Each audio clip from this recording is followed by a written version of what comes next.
જે માણસો જુગાર રમવા જતા હોય અને જુગારમાં જીતી જાય એટલે એન્જોય કરે ને બહુ ખુશી મનાવે ને મજા આવે ને અંદરથી બહુ રાજી થતા હોય, પણ કોઈ દિવસ તમે કલ્પના કરી છે કે જુગારમાં જે તમારા સામે રમવા આવ્યો અને હારી ગયો એની કઈ દશા થઈ હશે, એની કઈ હાલત હશે?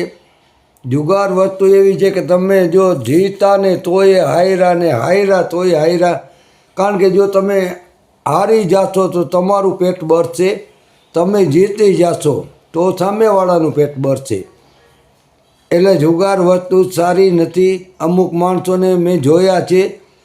એક બનાવ એક એવો બન્યો કે હું જુગારમાં 1500 રૂપિયા જીતી ગયો અને સવારે બહાર નીકળ્યો તો જે માણસ હારી ગયો હતો ને એના ઘર પાસેથી હું પસાર થયો તો એના ઘરમાં માથાકૂટ હાલતી હતી. મેં કીધું જરાક જોતો જાઉં, તો હું ગયો તો એની ઘરવાળી એને એકદમ ગારું દેતી હતી ને બિચારો ખૂણામાં આમ લમણે હાથ દઈને બેઠો હતો.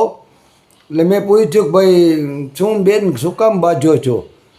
તો એ કહે કે રાંધણ છત છે અને એના પૈસા તો હારી ગયો તો વાંધો નહીં, પણ મારા ઘરમાં જે પૈસા પડ્યા હતા મારે જે છોકરાઓને રાંધી અને થેપલાને પૂરીને લાડવાને કરવા હતા એ પૈસા લઈને હારી ગયો. હવે આખું ગામ રાંધે છે, એના છોકરા મજાના ખાઈ પીએ છે, મારા છોકરા રાડું દે છે, મારા છોકરાઓને મારે શું ખવડાવવું? એટલે મેં કીધું તમે ઉપાધિ ના કરો, આ લ્યો 500 રૂપિયા હું દઉં. તો મને કે તમારા પૈસા અમે શું કામ લઈ? ના, અમારે નથી જોતા તમારા પૈસા. એટલે હું એને ખોટું બોલ્યો. મેં કીધું હું રાતના જુગાર રમવા ગયો હતો ને મારા મામા પાસે મેં 500 રૂપિયા ઉછીના લીધા છે અને અત્યારે હું પાછા દઉં છું. એમ કરી મેં માનમાં એને 500